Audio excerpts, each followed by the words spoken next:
National Jewish Retreat. We're very fortunate. We have a wonderful new face, new speaker here at the retreat. Very excited to have her, Yael Trusch. Is that the way to pronounce her name? Trusch.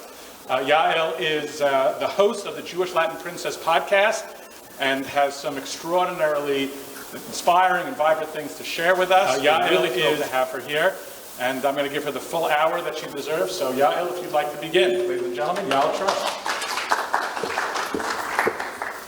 Just as a quick reminder, if you have a cell phone, please turn it off or turn it to vibrate or something so it doesn't interrupt. There will be opportunity for questions, I believe, right? Questions and answers. If you want to ask questions, we'll get you a mic right over here. You can come up to the mic and ask the question this way.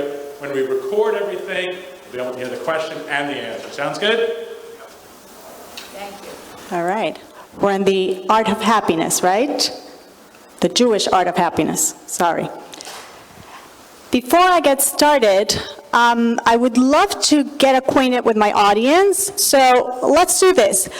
Raise your hand if you've ever been in a negative mood, in a slump. Oh, people are shy. Yeah, I'm joining you there. Grappled with painful situations. Little things throughout your day take a bite out of your positivity and good mood. You don't always feel happy? Come on, am I the only one here? Oh, there we go. Okay, we can be friends. That was a warm welcome. Actually, you should know that I am from one of the warmest and happiest places in the world. Not Disney World. Puerto Rico.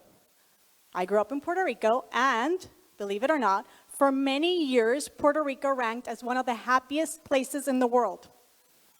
Yeah, and I actually... I am a happy, I have a happy disposition. I'm a positive person, generally upbeat.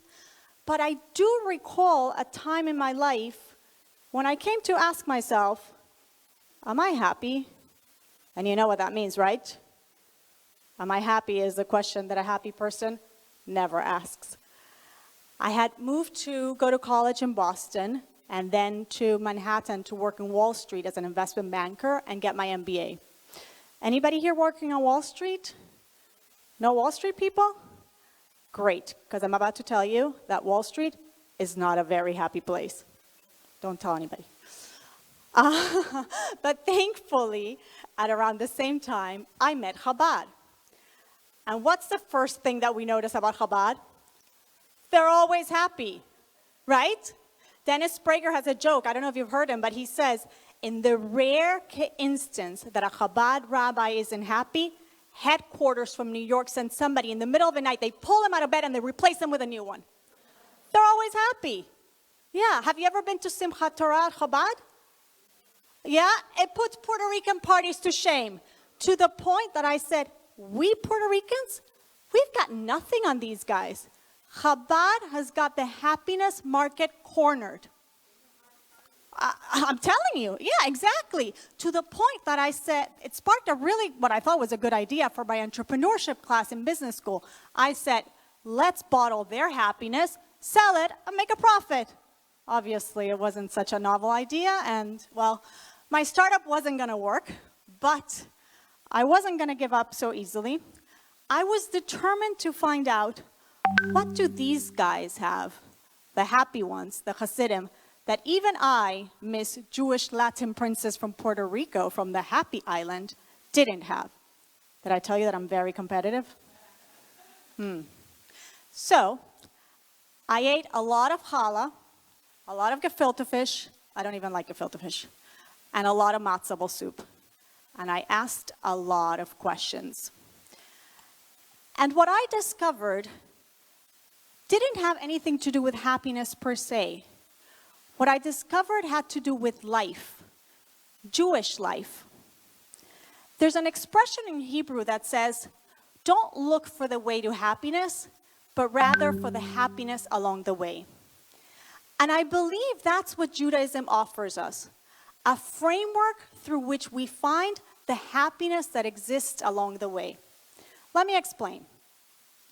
Although I have to be careful how I say this because we are in Washington, D.C., and I'm from Puerto Rico, complicated relationship, but here we go. with all due respect to the founding fathers of our country, we don't have to pursue happiness. Rather, Judaism is a way of life that teaches us to do certain things which will in turn make us happy.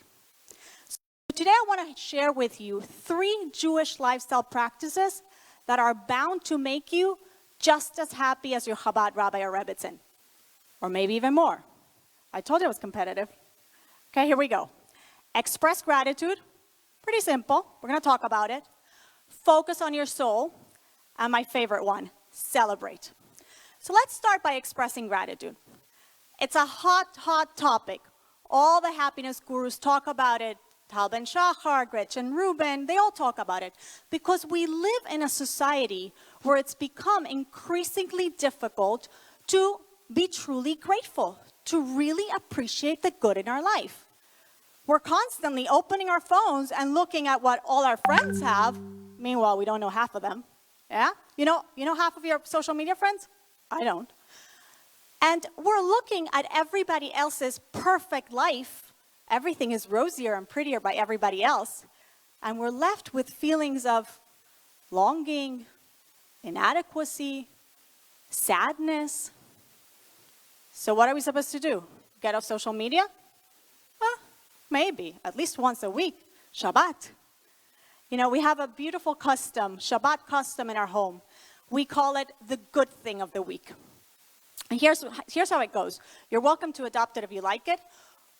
It's like this. We go around the table, and everybody has to share something good that happened that week. So we have guests who've been to our home several times. They're familiar with this custom. But we often have one or a few new guests, and inevitably, somebody will admit, boy, this is hard. And I know, it's hard at the beginning. We have what psychologists have, this negativity bias. It's easier to remember the negative than the positive. It's easier to fetch about what happened that week. But when put on the spot and asked, but wait, tell me something great. Tell me something, what's the most awesome thing that happened this week? Well, 1 minute, I'm not sure. Which is exactly why we do it. To train our mind, to train ourselves to appreciate the good that happened that week. And the truth is, there's more than one thing to be grateful for in a week. There's a million things to be grateful for in a week. We just have to focus on them. Now, I'll tell you, I might be a pro at the good thing of the week thing going on in our home on Shabbat, but gratitude, I don't think it was always my forte. Nope. I'll tell you, I'm an only child, which means that, excuse me if there's other only children, but I'm only speaking for myself. In my younger years, you could have best described me as spoiled, yeah, a little bit entitled, pretty accurate. And if I was having a miserable time at work or in graduate school, I had no problem going out for quite the damaging dose of retail therapy. Yeah. Well, actually, if I ever left my office, you understand, it was Wall Street, so workaholic, shopaholic, it's a terrible combination. But never mind, because I'm cured by now. I left Wall Street a very long time ago. And as far as shopping, I will never step foot into a shopping mall ever again in my life. Now I only shop online, which my husband seems to remind me all the time. There's a few boxes on our front step. Perhaps they're the neighbors. But workaholic, shopaholic, too busy to stop and appreciate the good in my life. And certainly too busy to say thank you. I learned a very powerful lesson years ago about expressing gratitude from a dear friend, Mrs. Katz, mother of Chabad Shlucha to Puerto Rico. I must have been complaining and acting all miserable about something. Poor me. And she said to me, Yael, do you know why we say modim during the repetition of the Shmoneh Esrei? What? I'll tell you what she was talking about. During the prayer service, when the cantor repeats the Amidah, the silent prayer that we just said, we listen, but there's a point in the prayer which begins with the word modim, where we acknowledge with gratitude to Hashem, to God. And she's asking me, how come we have to say it? Isn't he repeating it? So I said, I don't know. I mean, I never gave it much thought. She says, because he can't say thank you for us. We have to say thank you. What a lesson. He can say everything else. But when it comes to gratitude, saying thank you, that we have to do. And isn't that something we notice about our dear friends, the Hasidim, the happy ones? The way they greet everybody, you ever noticed? Thank God, Baruch Hashem. Rabbi, how are you? Thank God, how are you? It's unbelievable. Doesn't matter who we're talking to, Jews, non-Jews, and I say we. You notice that? Because I do it too. Now I do it too. The bank, the airport this morning, the checkout line. Thank God, and how are you? It lifts you up, and it makes you happy. And guess what? You uplift the other person, and you make them happy too. You should try it. It's magical. It really is. You get a smile. You get a nice chuckle sometimes. People are pleasantly surprised. So no matter what's happening in your day, just say it. Thank God. You know the Hebrew word for Jews? Yehudim. From the word hoda'ah, gratitude. You know what that means? We are the grateful ones. Expressing gratitude is embedded into our everyday. A Jewish person says about 100 blessings a day, thanking God for the food we eat, thanking God for the ability to see and differentiate between the good and the not good, thanking God that our bodies function optimally, thanking God. In fact, from the moment we wake up, how do we wake up? We say, Modeh ani. We thank God for our soul, the most basic, giving us back our soul so that we can go out and do stuff. Which means that you should stay away from your phone when you first wake up. Buy yourself a $20 alarm clock. They still exist, you know. I know, because I had to buy myself a new one. I can send you the link if you want. Otherwise, you know what's going to happen? You know what's going to happen to your gratitude? I'll tell you. WhatsApp, Instagram. Yeah, there went your gratitude. And probably your happiness too. So say thank you and say it like you mean it. The second thing that Judaism teaches us to do is to focus on our soul. We just talked about this first expression of gratitude. The minute we wake up, those first few moments of consciousness, we thank God for our soul. Let's look at this a little bit in depth because it's so profound. We say, Modeh ani lefanecha, melech chai v'kayam, shechesarta bi nishmati, bechemla rabba emunasecha. I offer thanks to you, the living and eternal King, for mercifully restoring my soul back within me. Your faithfulness is great. Do you hear that? Your faithfulness is great. 1 minute. Me, with all my imperfections, my handicaps, my meshugas, you, God, have faith in me? Well, if that doesn't get you up out of bed with a smile, I don't know what will. And yet, you say, well, I'm not going to smile until I've had my first cup of coffee. Yeah, I used to do that. I stopped drinking coffee. Gone 3 years. I'm so proud of myself. I wanted to make myself smile the natural way. My husband says it doesn't work. I should go back to the coffee. Keep your coffee. It's all good. No problem with the coffee. Enough that I told you to get off social media. I'm not going to tell you to get off coffee. Just smile. Smile because you have a soul that God sent here on a mission. Just smile. And yet, we can go throughout our entire day. We can get engrossed in our day without giving 1 ounce of attention to that soul that we just received anew. It's unbelievable. Do you want to know what's the extent of the attention that I gave my soul before I adopted this new way of life? I'll tell you. It's called Soul Cycle. You're familiar with Soul Cycle? It's spinning class on steroids. Dark room, bicycle, stationary bike, loud music. Oh, but I did it 3 times a week. Soul Cycle. Despite what the name suggests, Soul Cycle has nothing to do with your soul. In order to be happy, you have to do a little bit more than soul cycle 3 times a week. You actually have to pay attention to another part of yourself. Not just your body, but your soul. That soul that Judaism teaches us is divine. It's a piece of God.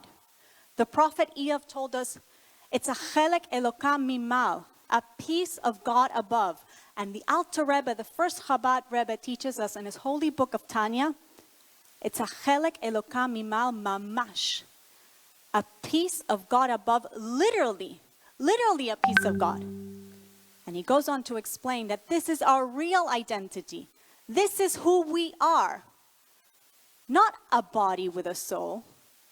We're a soul with a body. This is who we are. So, in order to do so, well, let me actually first, before I tell you how Judaism helps us here, I want to share a little story. It's a well-known story, very powerful story, about a student of Freudian psychology who came to see the Lubavitcher Rebbe. And he shared with the Rebbe that he had been learning this idea that we just discussed, that the soul is divine and it's pure, it's a piece of God. And he said to the Rebbe, but Freud talks about the id. And this id, there's a lot of cuckoo stuff going on in there. It's not so pretty. So which one is it? Is it the way Freud describes it?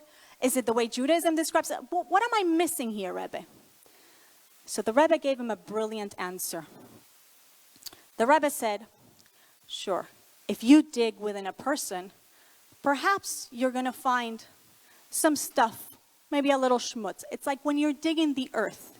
You go through layer upon layer of mud, more mud and more mud. But if you dig deep enough, what will you uncover? Diamonds. He said, Freud found the id. But had he dug a little deeper, he would have found the yid. We have to find the yid. We have to focus on that pure, divine soul of ours. And in order to do so, Judaism gives us plenty of opportunities throughout our day to focus on our soul. Have you ever noticed how Judaism seems to slow you down? I mean, maybe it's just me, but it took me a while to get used to this. It's like, can we get going already? I'm exhausted. I've had such a long day at work. I just need to crash. Oh, wait. Shema, I'm starving. Where's the food already? Oh, 1 minute. Is it fit for my body and my soul? Is it kosher? What about that? Oh, wait, I have to say a blessing. Baruch. And now I have to rush to my meeting, but I have to bench. I'm grateful. I have to be grateful. And what about that all-consuming project at work, 24/7? The due date is coming up. Sorry, Shabbat. New client, new payment came in, Nordstrom's annual sale. Whoa. 1 minute. Not all of the money goes to Nordstrom's. 10% of that money isn't even yours. It's God's. There's families in need and community institutions depending on that money. Do you see what's happening here? Do you see what's going on here? Judaism slows us down so that we can focus on our soul, on the needs of that soul. Because if we don't, well, I hate to break it to you, but we're probably not going to be very happy. Focus on your soul. The third thing that Judaism teaches us to do, and quite often too, is to celebrate. Talking about slowing down, have you noticed how often we have a holiday? I mean, I feel like I'm getting ready for another holiday every 2 weeks. It's like, I love a good party, don't get me wrong, I'm Puerto Rican, but come on, what is this? God, you want to check with my electronic calendar maybe? I mean, it's quite full if you haven't noticed. Nope, gotta celebrate. Go get ready, my dear. Huh, pretty good. There's a mitzvah, v'samachta v'chagecha. We have to rejoice in the festivals. You know what the Gemara says about that? The Talmud? This is great. You need to get yourself new jewelry and new clothing. How about that? Isn't that great? That's what's going to make us happy. That, tell your husband, exactly. That's what's going to put us in a festive mood. And by the way, your husband tells you it's too expensive? Let me tell you something. There's nothing more expensive than a sad wife. You tell him. You tell him you learned it in the National Jewish Retreat. Happiness session. Rosh Hashanah is coming. The husbands are going to come after me. No. That's why I brought my bodyguard, my husband. So we have all these immense amounts of celebration. I don't think I understood, I don't think I grasped the extent of the celebration in Judaism when I was younger. No idea. You know, when I was 18 years old, I went to study at the Hebrew University in Jerusalem. Beautiful place, Mount Scopus. I don't know how much studying I did. Oh yeah, you've been there? You went there? Beautiful. So I don't know how much studying I got done because, yeah, we can relate. When you're 18, there's a lot of partying going on in Israel. But one morning, I actually made it to class, half asleep, but I did it. I made it to class. I remember that. And to my surprise, we had a guest speaker. And you know what that means, right? You get to keep your dark sunglasses on, you pretend you're listening, and you take a nap. Don't get any ideas. So this guest speaker, she was a beautiful woman, elegant, eloquent, cheerful. She was a Holocaust survivor. And I can't tell you anything that she said. I don't recall about her experience. The one thing that I remember is when she started to talk about this grand celebration that she goes to every week. I woke up. She says every week she gets together with her family and they're dressed in their finest and they look so beautiful and everything is set and looks so beautiful. The table and the food is delicious and they spend time together on the wine and they chat and they celebrate life. She said, a grand celebration every single week, Shabbat. I said, what? Where do I sign up? It took me a number of years to get with the program, but my curiosity was definitely piqued. Think about this for a minute. The luxury. And I don't just mean the fine food and the flowers and the wine and the china. The luxury. Saying no to the grind of the week. Saying no to the demands of your boss, your clients, your investors. No, sorry, can't do it. Got a celebration to go to. And then I'll read my kids a book. And I'm going to take my wife for a walk. And I might even take a nap. Who does that? Who has such luxuries? Who does that? The royals? Maybe. Well, I guess we're royalty because we do it. Judaism affords us the opportunity, the luxury to be like royalty every single week. And I don't know about you, but that's something I can get on board with. They don't call me the Jewish Latin princess for nothing. Shabbat, festivals. That wasn't enough. We've got more for you people. Every mitzvah that we do is a celebration. And we got 613 of them. You know what we're celebrating? This is the real deal. Forget the happy hours, the parties, the clubs. The real deal. We're celebrating that we have a soul that is a part of God. That God sent us to the world with a mission. And that we, finite beings, have a relationship with the infinite creator. Which is why your Jewish birthday is so important. The Hebrew date of your birth is the day that God sent your soul into your body to do something special that only you can do. It's the day that God said, you matter. I need you. And isn't that cause for celebration? So if you don't know your Hebrew birthday yet, after we finish, please go look it up on Chabad.org. They have a Hebrew birthday calculator. And mark it on your calendar. Mark it so that you can celebrate it. Invite friends and family. Say a little l'chaim. Share something inspiring that you learned here in the retreat. Make a resolution for the new year, for the year that you have coming ahead of you. Give a little tzedakah, charity, in honor of your special day. You want to celebrate your English birthday? Sure, go ahead. But don't forget to celebrate the day that God handpicked your soul. Celebrate often and celebrate for the right reasons, and you'll be pretty happy. I want to share with you a story to conclude.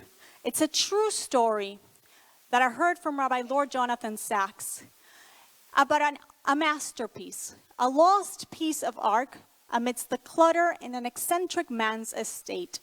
This man's name was Mr. Ernst Onyan.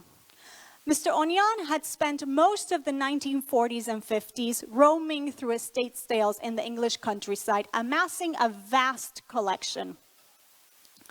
Over the years, his personality evolved from that of passionate collector to paranoid hoarder. He first filled his entire farm to the brim with his finds, and then he built shacks to store everything, his finds, his antiquities, artwork, artifacts, everything. When he passed away, not only that, he became so paranoid that he wouldn't insure his collection for fear that anybody would see what he owned. He even slept with a loaded gun under his bed. So when this man passed away, unfortunately, his estranged family, who had been estranged from him for a number of years, didn't want to have anything to do with the estate, so they handed it off to Sotheby's to liquidate. So soon after, art collectors and dealers received a catalog for an upcoming auction, including some of the things Sotheby's had found in this eclectic collection of Mr. Onyan. One of these collectors was the eminent Sir Dennis Mahon, a very renowned collector and art dealer. As he was browsing through the catalog, he noticed a small picture of a painting listed as the Sack of Carthage from a relatively unknown 17th century artist, listed for 15,000 British pounds. Now, Sir Dennis noticed an incongruous detail in this little picture that was not much bigger than the size of a stamp. He noticed a 7-branched menorah. He said immediately, "This can't be the Sack of Carthage. This has to be the destruction of the Jews' second temple by the Romans." There had been a very well-known 17th century painter, Nicolas Poussin, and Poussin had painted 2 portraits of the destruction of the Second Temple. One sat in the museum in Vienna, and the other one had been lost since the 18th century. Sir Dennis realized that unbeknownst to Sotheby's, he was looking at the long-lost Poussin. So the day of the auction arrived, and Sir Dennis placed a bid on the painting.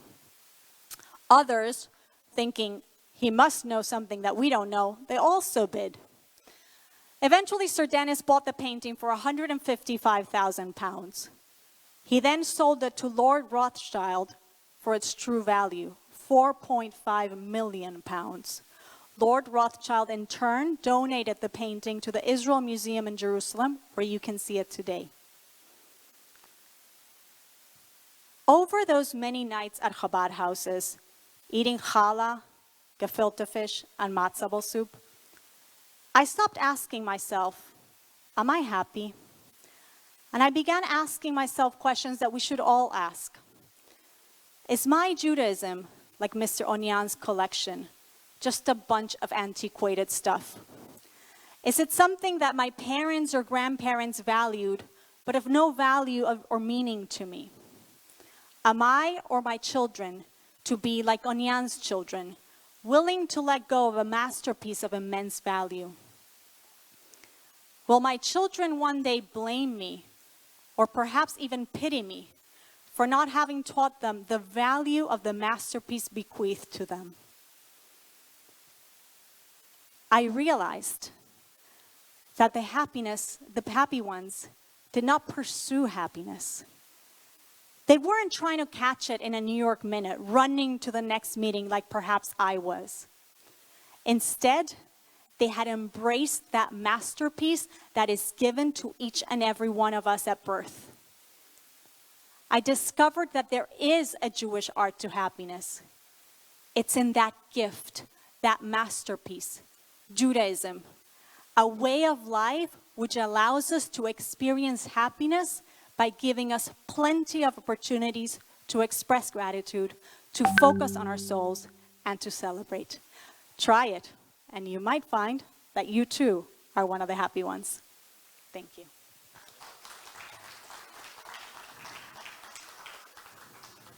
We have a question. Hold on. Yeah. Of course, I can give my email address. Yael, Y-A-E-L, at Jewish Latin Princess. Pretty original. .com. Latin, like from Latin America, Latin, T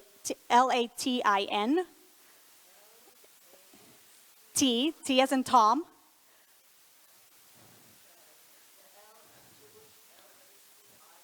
T-I-N, T as in Tom. There you go.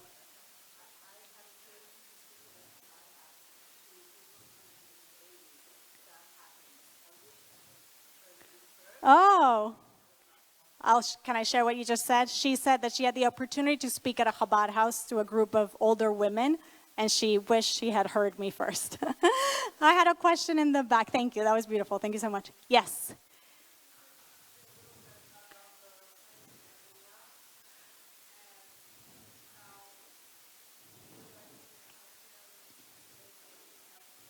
A 100%.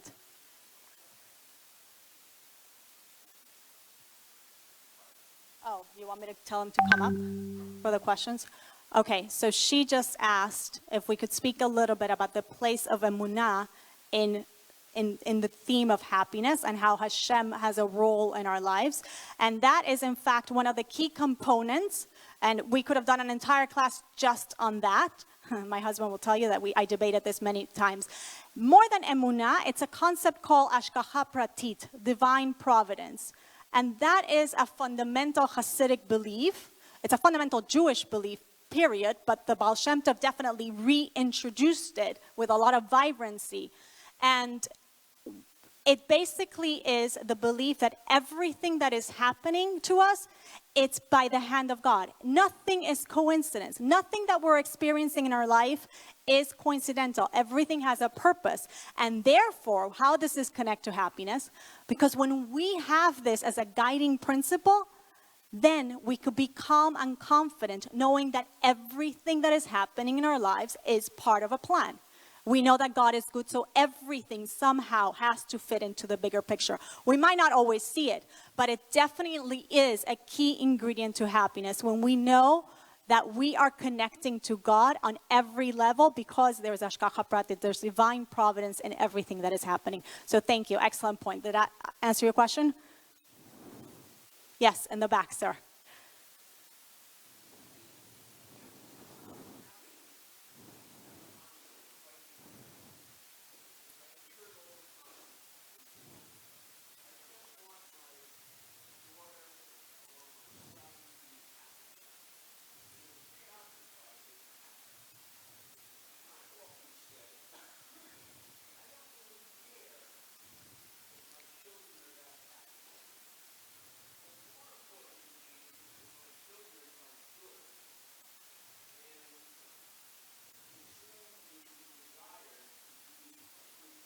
Yes.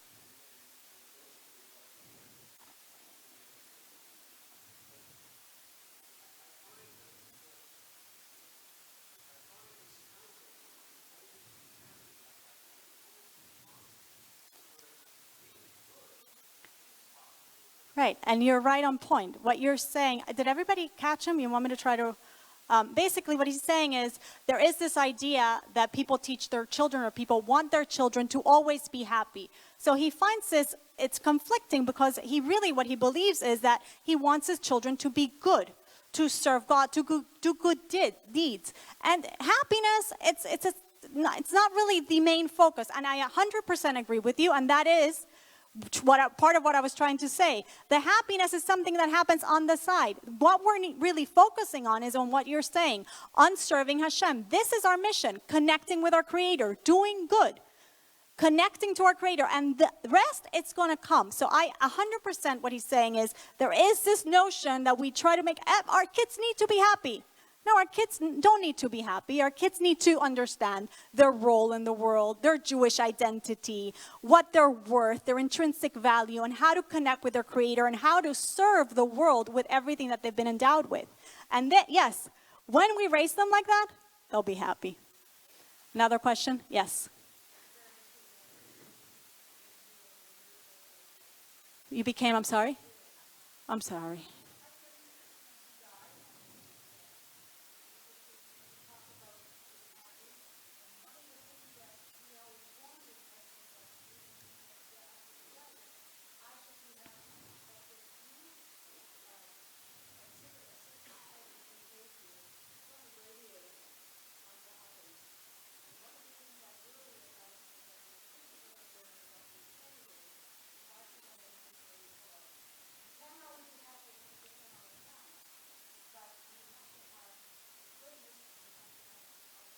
Exactly.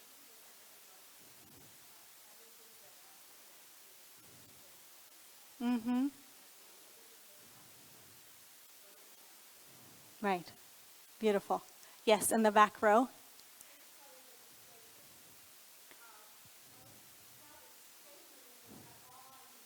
Yeah.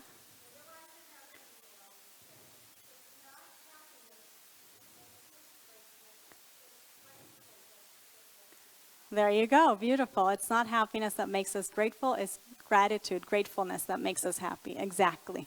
Yes. Any other questions or comments or stories? Okay, so now we can be really happy. And by the way, they're going to make sure that you're very happy here in the National Jewish Retreat. They're going to take care of all your physical needs, great accommodations, wonderful food, so you can focus on your soul and you can go back to your everyday life completely focused, and you'll be really happy. Thank you so much.